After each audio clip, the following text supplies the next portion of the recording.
आपकी अदालत में लाइफस्टाइल कोच सन्यासी गौर गोपाल दास पर आरोप છે કે તેઓ લોકોને ભરમાવે છે। હવે ગૌર ગોપાલદાસજી, હું તમને ઉદાહરણ આપીને જણાવું છું। આપણે ત્યાં હનુમાનજીને મહાબલી માનવામાં આવે છે। માનવામાં આવે છે કે એ શક્તિના પુંજ છે। અને તમે કહો છો કે હનુમાનજીને ડિપ્રેશન થયું હતું। તમે કહો છો કે હનુમાનજીએ આત્મહત્યા કરવા વિશે વિચાર્યું હતું। મહાબલી હનુમાનજીને આવા મેં નથી દર્શાવ્યા, એવા વાલ્મીકી મહર્ષિજીએ દર્શાવ્યા છે। વાલ્મીકી મહર્ષિએ આ વાતને લખેલી છે સંસ્કૃત શ્લોકમાં કે હનુમાનજી જ્યારે બેઠેલા હતા, સીતા મળ્યા નહીં, જગ્યા પર સીતાને શોધ્યા, સીતા ત્યારે મળ્યા નહીં, તો બેઠેલા હતા, નિરાશ થઈ ગયા, ડિપ્રેસ થઈ ગયા। કેમ કે આટલી કોશિશ કર્યા પછી, આટલી એફર્ટ લગાડ્યા પછી જે ઈચ્છી રહ્યા હતા એ હવે મળ્યું નહીં। શું આપણને નથી થતું? કેટલી કોશિશ કરીએ છીએ, એટલી મહેનત કરીએ છીએ, ઘસી કાઢીએ છીએ પોતાની જાતને, સીતાજી નહીં મળ્યા। હનુમાનજી બેઠા ત્યાં અને નિરાશ થઈ ગયા। વિચાર્યું કે હવે મારે આત્મહત્યા કરી લેવી જોઈએ। જાણો છો કેમ?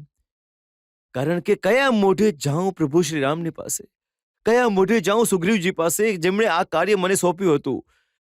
કયા મોઢે જાઉં મારા મા બાપની પાસે, મારી એન્જિનિયરિંગમાં મારા ભણવા પર કયા મોઢે જાઉં અને કહું અમને કે મારાથી નથી થઈ રહ્યું? કયા મોઢે જાઉં મારી પરિવારની સામે? હું પસાર થઈએ છીએ આપણે આ બધામાંથી। અને હું જણાવું તમને, મહાબલી હનુમાન હંમેશા મહાબલી રહેશે જ। કોઈ ઉણપ થોડી છે એમનામાં, હંમેશા મહાબલી રહેશે। પણ મહાબલી એટલે નથી કે માત્ર પહાડ ઉપાડ્યો હતો એમણે, ઠીક છે જી, મહાબલી એટલે છે કેમ કે પોતાને ઉઠાવ્યા હતા। પહાડને તો કોઈ ઉઠાવી છે, પોતાને ઉપાડવું એ મહાબલી હોય છે। ત્યારે જ્યારે બેઠા હતા આમ, પછી વિચાર્યું પોતાનો જીવ લઈને હું શું મેળવી લઈશ? કોશિશ કરું તો થઈ શકે છે, એક વધુ ટ્રાય તો બને જ છે ને। જ્યારે આમ વિચાર્યું ને, અને આત્મહત્યાનું વર્ણન પણ છે, કઈ રીતે મરું, સમુદ્રમાં કૂદીને મરું, આગ લગાવીને મરું। આ સંસ્કૃત શ્લોક છે જી, આ મારી વાર્તા નથી, મેં કોઈને બહેલાવ્યા ફુસલાવ્યા નથી। અને ત્યારે આમ આંખો ઉઠાવી દેખાઈ ગયું કે અશોક વાટિકામાં મેં શોધ્યા નથી, સામે જ તો છે અશોક વાટિકા। અને જ્યારે ત્યાં ગયા તો સીતાજી મળી ગયા। આ વાલ્મીકી મહર્ષિજી, મેં કોઈ વાર્તા બનાવી નથી કઈ। જો તમે લોકોને કહો છો કે ખોટા અને સાચાના ચક્કરમાં નહીં પડો। जी, दर्द मिले हैं काफी मगर हमने मुस्कुराना नहीं छोड़ा। दर्द मिले हैं काफी मगर हमने मुस्कुराना नहीं छोड़ा। ख्वाब टूटे हैं कई फिर भी हमने जिंदगी से मुंह नहीं मोड़ा। रास्ते रास्ते मुश्किलों से भरे हैं, रास्ते मुश्किलों से भरे हैं फिर भी हमने चलना नहीं छोड़ा। जिंदगी के इन सारी मायूसियों और उतार चढ़ाव में हमने अपनी उम्मीदों से नाता नहीं तोड़ा। તમે જાણો છો, જો આશાથી સંબંધ તૂટી જાય ને, ત્યારે નિરાશા ઘણી વધી જાય છે। When you lose hope is when we think of giving our life. તમે કહો છો કે દારૂ નહીં પીવો। તમને શું ખબર દારૂમાં શું હોય છે?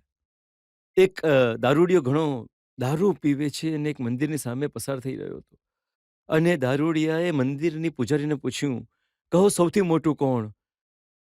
તો પૂજારીએ કહ્યું, સૌથી મોટું મંદિર। તો બોલ્યો, મંદિર મોટું તો ધરતી પર કેમ પડ્યું? તો પૂજારીએ કહ્યું, સૌથી મોટી ધરતી, ધરતી મોટી તો શેષનાગ પર કેમ પડી? તો કે ભાઈ શેષનાગ મોટો। તો બોલ્યો, શેનાગ મોટો તો શિવજીના ગળામાં કેમ પડ્યો? તો બોલ્યો, ભાઈ શિવજી મોટા, શિવજી મોટા તો કૈલાસ પર કેવી રીતે ઉભા? તો બોલ્યો, કૈલાસ મોટું મારા ભાઈ। તો બોલ્યો, કૈલાસ મોટો તો હનુમાનજીના હાથ પર કેવી રીતે પડ્યો? તો આ જે છે પૂજારી છે ને, ફ્રસ્ટ્રેટ થઈ તો જાય છે ને કહ્યું, તું બોલ ભાઈ, સૌથી આ સંસારમાં દુનિયામાં કોણ મોટું? તો એ બોલ્યો, આ દુનિયામાં તો એ મોટો જે આખી બોટલ ખાલી કરીને પણ બે પગ પર ઊભો।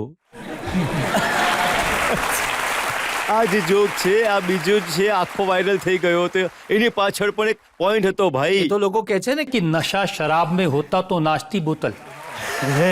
બિલકુલ બિલકુલ, હું પણ એક શેર સંભળાવી દઉં સર। तौहीन न कर शराब को कड़वी कहकर, तौहीन न कर शराब को कड़वी कहकर, जनाब जिंदगी के तजुर्बे उससे भी ज्यादा कड़वे होते हैं. હવે તમે પીધી હશે તો મને ખબર નથી. નહીં જીનેજી, નહીં જીનેજી, હજી સુધી તો નહીં અડક્યો નથી અને ક્યારે અડકવાનો ઈરાદો પણ નથી ભાઈ. એક સંસ્કૃતમાં શ્લોક સંભળાવું છું તમને, ઘણો સારો સુશોભિત વાંચ્યો હતો ક્યાંક મેં.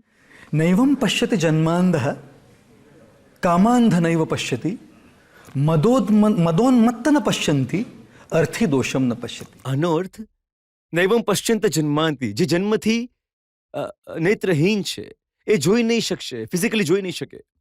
કામાંધ નહીં પશ્ચતિ, જે કામ વાસનાથી ઘણો જે પ્રતાડિત છે એ પણ સામે વાળાને જોઈ નહીં શકશે. એ કોઈને રિસ્પેક્ટની નજરથી નહીં જોઈ શકશે. એની દ્રષ્ટિ દૂષિત છે, એ જોઈ નહીં શકશે યોગ્ય વસ્તુને. અર્થે દોષ્યમને પશ્ચતિ, જેને બસ કોઈ પણ હાલતમાં પૈસા કમાવા છે, એ દોષ નથી જોતો કે ખોટું છે કે સાચું કરું, કંઈ પણ કરી લે છે. પણ ચોથો ઘણો મોટો જે છે મદોન્મત્ત ન પશ્ચતિ, જેને ચઢેલી છે ને જી, જેમને નશો ચડ્યો છે એ પણ જોઈ નથી શકતો. દારૂના નશાથી ઘણો મોટો નશો છે અહંકારનો નશો, અહમનો નશો. જાણો છો કેમ? કેમ કે દારૂ પીવા વાળાનો નશો તો એક રાતમાં ઉતરી જાય છે. જેને અહમનો નશો ચડ્યો છે, સામે એનાથી મોટા મોટા ઉસ્તાદ બેઠેલા છે, પણ એ નેત્રહીન થઈ ગયો છે. એ જોઈ નથી શકતો કે આ મારાથી મોટા છે. એને લાગે છે કે હું જ સૌથી મોટો છું. અને એટલે જ છે ને એ જે છે ને એક ઘણું સરસ कलौराएंगे नगमों की खिलती कलियां चुनने वाले, मुझसे बेहतर कहने वाले, तुमसे बेहतर सुनने वाले. कल कोई मुझको याद करे, क्यों कोई मुझको याद करे, मशरूफ जमाना मेरे लिए क्यों वक्त अपना बर्बाद करे. मैं पल दो पल का शायर हूँ, पल दो पल मेरी कहानी है, पल दो पल मेरी हस्ती है, पल दो पल मेरी जवानी है. આવતીકાલે મારાથી સારું કહેવા વાળા આવશે, કાલે એમનાથી સારું સાંભળવા વાળા આવશે. જી કઈ વસ્તુનું બીમાર કરીને બેઠો છું હું. તો આ નશાથી હું સાવધાન રહેવા માંગુ છું જી. આ બાકીના નશા તો હું કરીશ નહીં ક્યારે, અને કોઈને હું કહીશ નહીં. અને પીવો કે ન પીવો એમ ક્યારે નથી કરી, આ વાત ક્યારે નથી કરી. બસ એ વાત જરૂર કહીશ કે આત્મસંતોષ જ્યારે અંદરથી કંઈક શોધવા લાગશો તો બહારની વસ્તુની જરૂર નહીં પડશે. પણ આ નશો, અભિમાનનો નશો, એને ઉતારવો ઘણો મુશ્કેલ છે જી. તમારા બધાનો સપોર્ટ બની રહે. તમે બધા પ્રાર્થના કરતા રહો કે આ નશામાં આપણે ચકનાચૂર નહીં થઈ જઈએ. તમને આવે છે ગુસ્સો? જી બિલકુલ આવે છે, કેમ નહીં આવે? હું માણસ છું. મેં સાંભળ્યું કે ન્યુયોર્કમાં કોઈકે તમને મોઢા પર કહી દીધું હતું કે તમે નાટક કરો છો. જી જુઓ, ગુસ્સો આવવો ઘણો સરળ છે ને. તમારામાંથી કેટલા લોકોને ગુસ્સો આવે છે? અરે થેન્ક યુ જી. એકના એક મહિલાને એક એના પતિએ પૂછ્યું કે તને છે ને મારા પર ઘણો વધારે ગુસ્સો આવે છે ને, તો એ ગુસ્સાને કાઢવા માટે તો શું કરે છે? તો મહિલાએ કહ્યું હું ટોયલેટનો કમોડ સાફ કરું છું. તો પતિએ કહ્યું કે ભાઈ ટોયલેટનું કમોડ સાફ કરવાથી મારા પરનો ગુસ્સો કઈ રીતે નીકળે છે તારો? બોલી તમારા ટૂથબ્રશથી સાફ કરું છું. તો બીજા દિવસે તમને થોડો સ્પેશિયલ ઇફેક્ટ તમારા સોરી તમને પણ મેં એક વસ્તુ શીખી, રિએક્ટ કરવાથી તો સિચ્યુએશન સુધરતી નથી ને. તો સમજી વિચારીને રિસ્પોન્સ આપવો ઘણો જરૂરી છે. થોડો સમય આપો. જ્યારે મગજ ગરમ હોય છે ને ત્યારે તમે કંઈક ને કંઈક બોલી બેસશો, કંઈ બેસી શકશો. થોડો સમય આપો મગજને. મગજને ઠંડુ થવા માટે થોડો સમય આપો. જ્યારે એણે મને ગાળ બાળ આપી દીધી હતી, આવીને કંઈક કહી દીધું હતું, નાટક છે એમ કહી દીધું હતું, મેં સૌથી પહેલા મારા માઇન્ડમાં કહ્યું કે જુઓ ભાઈ આને તો કહી દીધું છે. આ પોતાને પૂછ્યું કે આમાં તો કોઈ વાસ્તવિકતા છે નહીં. કેમ કે જો ફીડબેકમાં વાસ્તવિકતા હો તો સુધરવું તો જોઈએ. કોઈ જો મને આવીને એમ કહી દે કે ફીડબેકમાં જો વાસ્તવિકતા છે તો મારે આવીને સુધારવું તો જોઈએ. તો પહેલા મેં પોતાની જાતને આ વાત કહી, પછી બીજું મેં કહ્યું વાસ્તવિકતા તો લાગી નથી રહી જે કહી રહ્યો છે એમાં. અચ્છા સાચું નથી લાગતું ને? તો આ પ્રોબ્લેમ મારો નથી, આ પ્રોબ્લેમ એનો છે. દોસ્તો, જ્યારે એ કંઈક ગુસ્સામાં આવીને કરે છે ને તો તમે વિચારો કે કેટલો અનહિલ્ડ છે અંદરથી. કોને હિલિંગની જરૂર છે, કોને સમજની જરૂર છે. ઘણીવાર સામેવાળાને હિલિંગની ઘણી વધારે જરૂર હોય છે. મેં એના માટે પ્રાર્થના કરી અને પ્રેક્ટિકલી માત્ર હિલિંગ કરીને નહીં ચાલશે, પ્રાર્થના કરીને પ્રેક્ટિકલી પણ ડીલ કરવું પડે છે. એક વારની વાત કઈ હોય તો છોડી શકાય છે. વારંવાર થઈ રહ્યું છે ને દોસ્તો, તો છોડવું નહીં જોઈએ. તો તમે ક્યાં ટેકલ કરો છો? ઇસ્કોનના લોકોને બાંગ્લાદેશમાં મારવામાં આવી રહ્યા છે. ઇસ્કોનના મંદિર સળગાવવામાં આવી રહ્યા છે. તમે તો કંઈ નથી બોલી રહ્યા. જી, આજે પ્લેટફોર્મ મળી રહ્યો છે, બોલીશ જરૂર. જુઓ, હું તમારા મતે કેટલા લોકોનો ઝઘડો થયા છે? અરે થેન્ક યુ. તમારા મતે કેટલા લોકોને લગ્ન થઈ ગયેલા છે, એના ઝઘડા થયેલા છે? Thank you. તમારા મતે કેટલા લોકોના ગર્લફ્રેન્ડ બોયફ્રેન્ડના ઝઘડા થયા છે? રોજ. Thank you. જુઓ, રોજ બોલી રહ્યા છે. હું ઘણીવાર હું કહું છું કે લગ્નના પહેલા વર્ષમાં છે ને પતિ બોલે છે, પત્ની સાંભળે છે. લગ્નના પહેલા વર્ષમાં પતિ બોલે છે, પત્ની સાંભળે છે. બીજા વર્ષમાં પત્ની બોલે છે, પતિ સાંભળે છે. ત્રીજા વર્ષમાં બંને બોલે છે અને પાડોશીઓ સાંભળે છે. એટલી બૂમો પાડે છે અને રાડો પાડે છે બંને ઝઘડા કરવામાં. જો કોન્ફ્લિક્ટ વાર્તા છે. નાનામાં નાના ઘરથી લઈને દેશો સુધી ઝઘડા ચાલી રહ્યા છે. અને હું હંમેશા કહું છું, કોણ સાચું છે અને કોણ ખોટું છે એ ચક્કરમાં પડવા કરતા શું સાચું છે અને શું ખોટું છે એ જોવું વધારે જરૂરી છે. આપણે કોણના ચક્કરમાં પડી જઈએ છીએ અને શું ને ભૂલી જઈએ છીએ.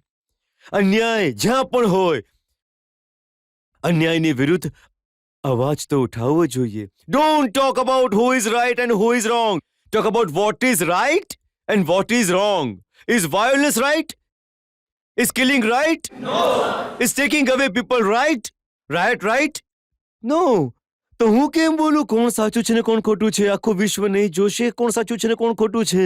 એટલે હું હંમેશા કહું છું, don't go by who, go by what. અને જ્યારે એ અન્યાય થઈ રહ્યો છે ને એના પર અવાજ ઉઠાવવો ઘણો જરૂરી બને છે. મેં હંમેશા કહ્યું છે, the world doesn't suffer because of the violence of bad people. The world doesn't suffer as much because of the violence of the bad people. The world suffer because of the silence of the good people. Right? તો એટલે good people don't remain silent and doesn't remain